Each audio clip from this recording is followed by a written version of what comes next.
This is a piece called The Psychopath as a Hypnotist, and it accompanies a blog I've just done called That Old Black Magic. So here we go. I'm reading it because it keeps me focused, this time anyway.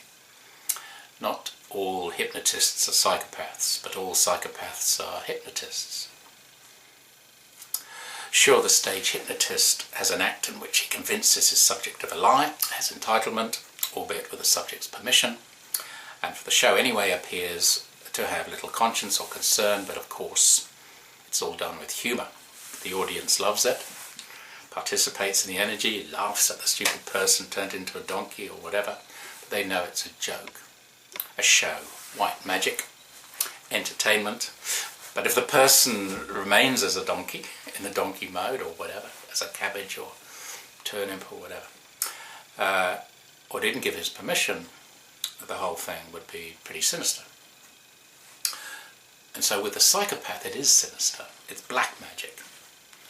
Those who met Adolf Hitler felt the gaze of his eyes run straight through them. Women would faint in his presence.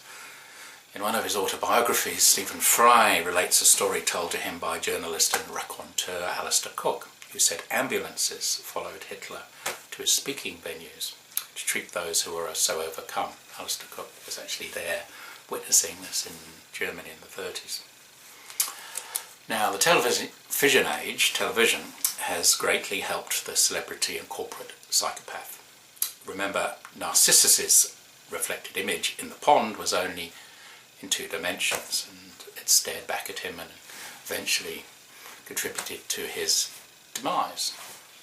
Jimmy Savile presented one 2-dimensional image of himself to the public on TV. A jovial, rather eccentric man of the people, fixing the common man's problems, raising money for charities. Jim will fix it. Trust me, and not the Jimmy Savile, UK's most serious ever predator, paedophile and necrophile. So we look at the flat 2-dimensional screen, and staring back at us is a 2-dimensional character, smiling, well-dressed, presentable. See, I'm not well-dressed, so it couldn't be me, but watch it. All this is false. We enter a suggestible mental state, but we willingly turn on the TV, we willingly participate in our coming unconsciousness. Of course, not all TV presenters are psychopaths, but this form of media has a higher percentage, as do corporate CEOs. So beware of corporate CEOs who personalise their corporation by appearing on their own TV adverts. Not all are psychopaths, obviously, but the chances increase.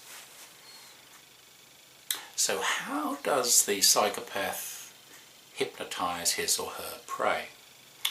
Well, he has a convincing mask of charm, maybe a smile, maybe a couple of dimples, a facade.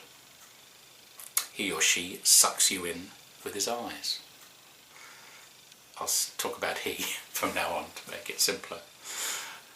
Seduces you with his easy ways. You fall under his spell. As for body language, well, forget it. The psychopath is a master actor. He believes his image, his lies and his own bullshit.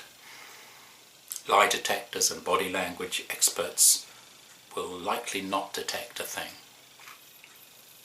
A deep intuition may alert you to danger, but deeply intuitive people can also be the most trusting and empathetic.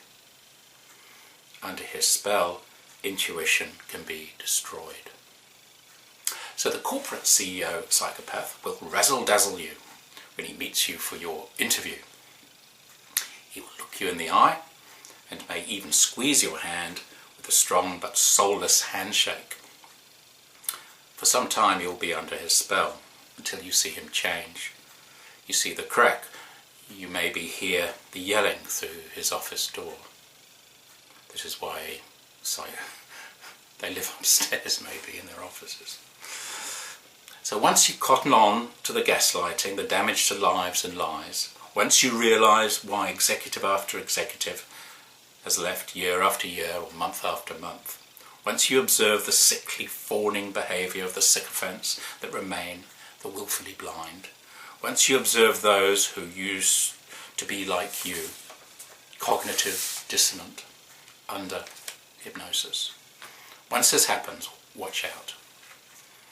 He will turn with a viciousness unlike anything you have ever experienced, because this is how he gets his kicks. The control, the lies, the gaslighting, all that to him is like frivolous fun. How he gets his real kicks is from the humiliation of his prey. He is addicted to the destruction of the once hypnotised. He's a sadist. Of course, the same black magic plays out in any close encounter with a psychopath, in your personal life or in your job. Result is that the victim is deeply traumatised, prone to anxiety, depression, complex post-traumatic stress disorder, harmful addiction to drugs or alcohol, chronic illness, blood pressure, heart disease, even cancer can be switched on, and of course suicide. Ever wondered why we here in New Zealand, in Paradise, have such a high suicide rate? Not all those committing suicide, of course, have been affected or are under the direct control of a psychopath. But the dark disease is out there. A virus in the atmosphere manifesting a soulless greed and making our young people confused, dismayed, and question the meaning of their lives. They may see and perceive the majority of the population trapped and consumed in an hypnotic trance, unable to see their pain that they are suffering.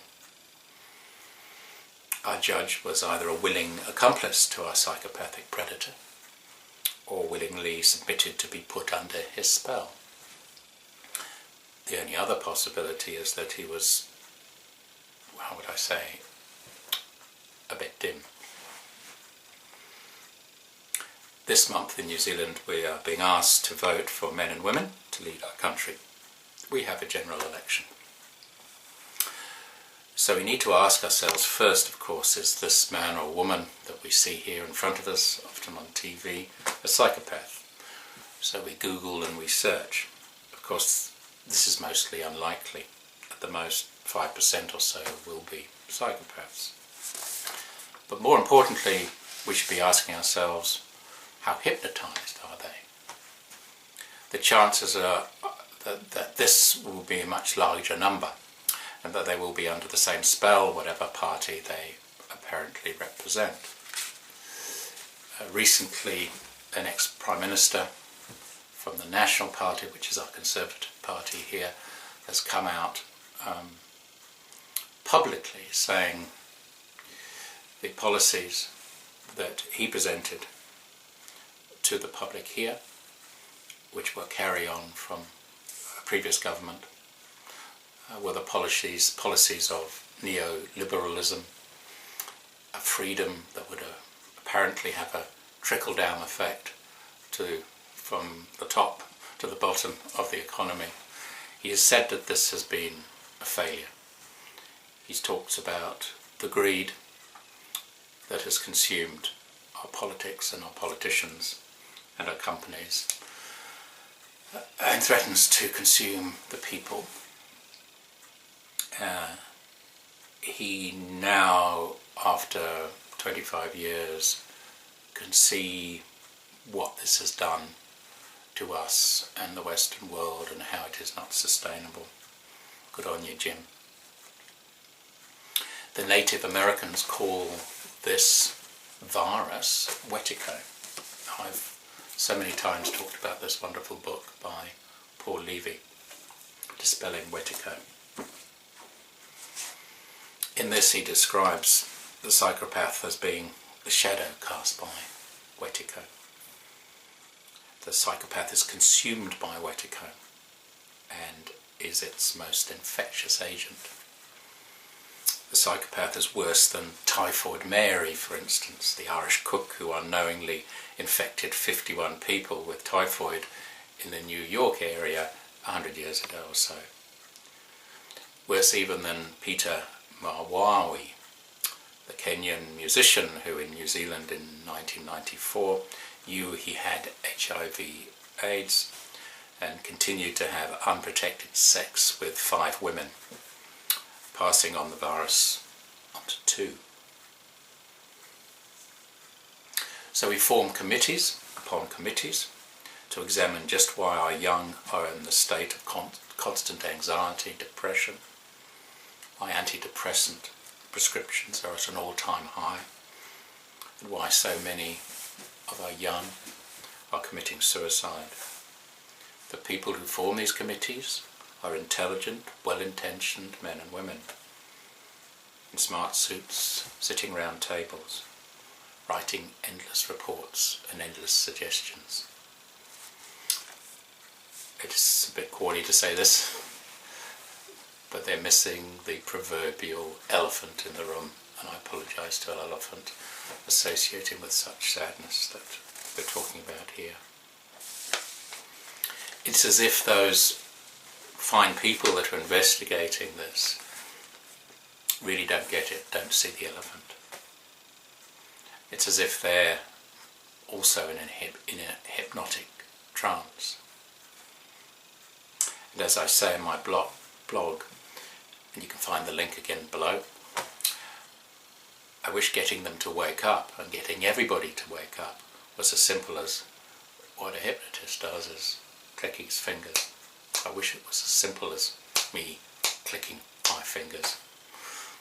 Well, it's worth a go, but I don't think so. I think the way to do it is by deeply understanding this virus and how we can all be sucked into this darkness and infected by this darkness. So that's something we have to go deep within to find. But once we find it, once we identify it, we need to express this with head and heart. And between the head and the heart, we need to use our voices and each of our individual perspectives on this. This is only my perspective on it, I assure you. And the more people that speak out, the more people that join together, the more likelihood is that we can turn this around and it will be reflected in our health and the health of our nation, and hopefully less suicides and less people being hypnotised. Thank you very much. Bless you all. See you later. Cheerio.